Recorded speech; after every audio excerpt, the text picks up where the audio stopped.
วัสดีครับพี่น้องพอกันทั้งสองสาธิตดีแล้วครับตอนเวลาเที่ยงคือเก่าแดดจ้าแห้งพี่น้องมื้อนี้แดดช่วงนี้แดดขนาดเลยอากาศก็เปลี่ยนแปลงเป็นหวัดเป็นไอธรรมดาพี่น้องบ่ต้องเศร้าอยู่เมนูกับข้าวเที่ยงมี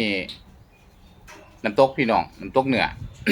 ใส่กับผักกระเดาเบิ่งเห็นผักกระเดาก็เลยเอาเนื้อมาเฮ็ดน้ำตกเบิ่งว่าใส่กับข้าวเหนียว10 บาทพี่น้องก่อนสิชมคลิปก็ฝากคือเก่าฝากกดไลค์กดแชร์เนาะครับขอบคุณพี่น้องที่เข้ามาติดตามรับชมครับมาเด้อพี่น้องข้าวเที่ยงครับ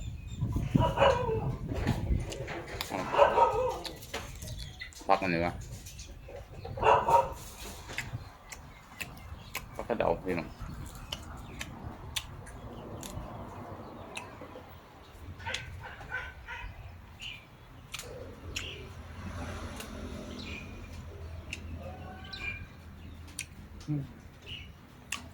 ทายอยู่พี่น้อง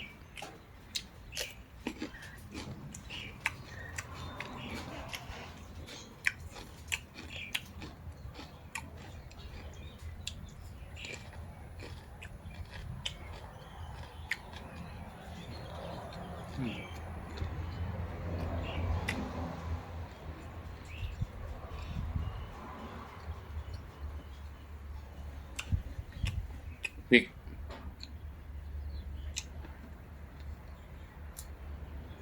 ริกหวาน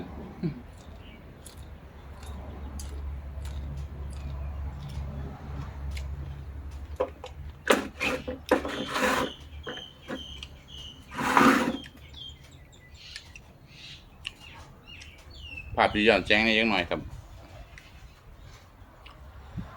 แดดแห้งนะ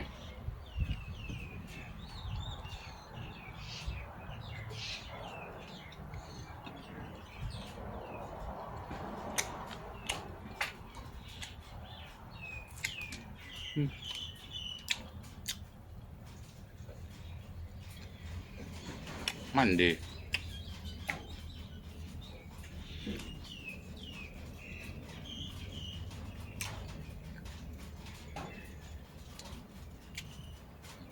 พริกก็ใช่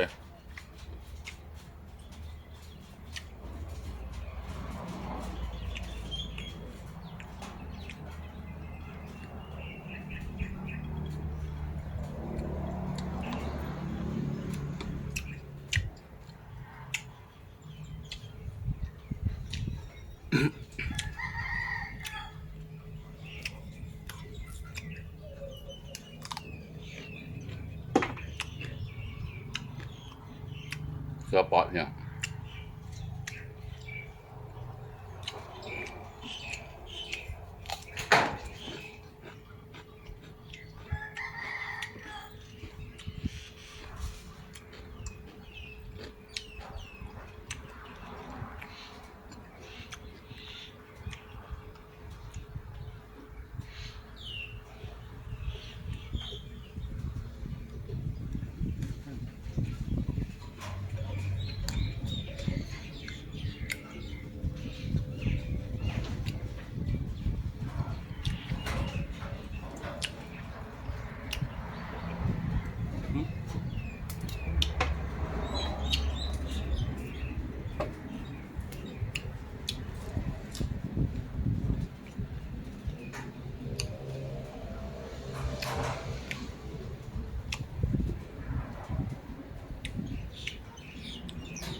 แดดตอนเที่ยงพี่น้อง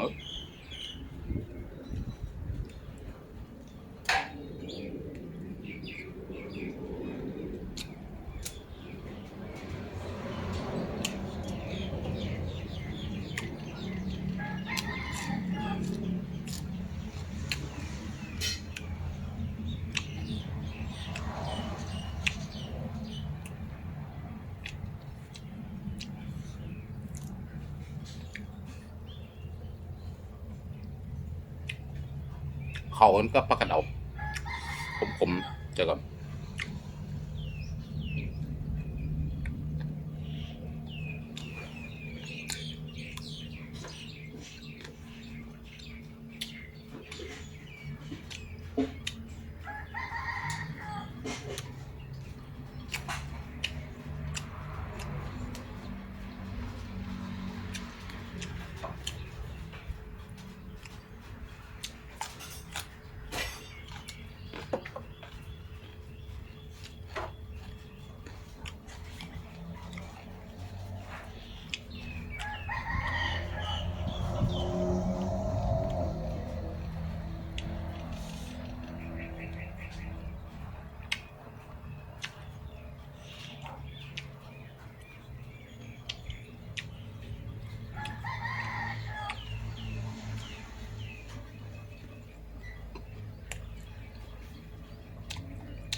ก่อยเนื้อแบบ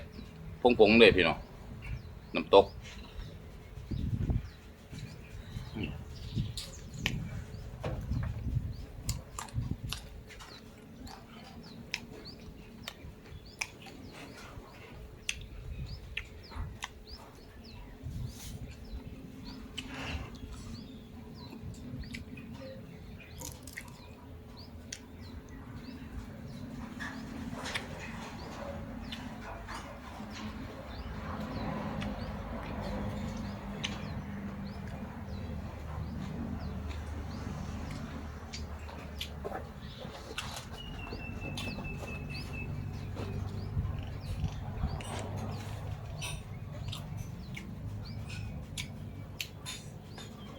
แค่แนมีลมอยู่พี่น้อง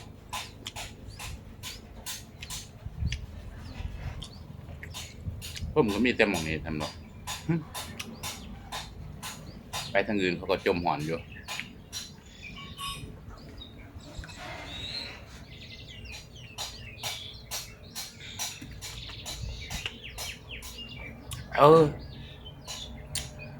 กินแค่นี้พี่น้องง่ายๆวัดลงคอเพราะท่านเลิกอยู่ยังกินยาอยู่พี่น้องฝากพี่ตอนน้องไว้ประมาณนี้มักกับกดไลค์กดแชร์ด้วยครับขอบคุณ